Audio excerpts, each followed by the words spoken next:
Okay, I recorded a story, a little 1 minute story, 1 minute ish recording. Here's a breakdown. Here's an explanation of that story. Basically, there's a bus and it's stuck underneath this aircraft, okay? Okay, so there's a bus and it's jammed underneath this aircraft. What is the story here? How did this happen? Well, the driver of the bus fell asleep, or we say dozed off. One of the bus drivers at the airport, fell asleep while driving and dozed off. The bus driver fell asleep at the wheel. Right. Dozed off is fall asleep. But doze off is kind of like more in school, church, kind of.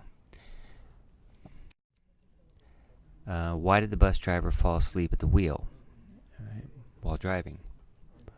Well, his coworker had called in sick. His coworker was sick. And the bus driver had been working for 2 days straight. 2 days without sleeping. 2 days in a row.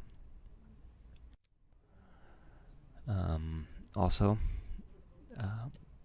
the bus swerved off the road. The bus veered off the road.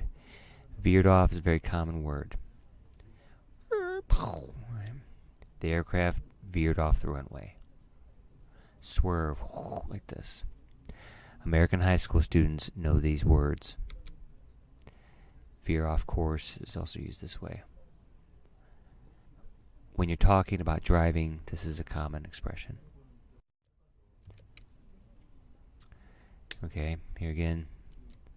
How did they get the bus out? Well, they jacked up the bus, right? Like you jack up a car, and pulled out the bus. Or, other ways to get the bus out, well, you could lift the bus with a crane. Or you hoist up the bus with a crane.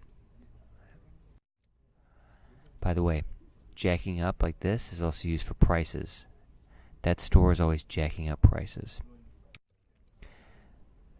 Okay. So, the summary. There was a bus. The driver was tired because he was working too much.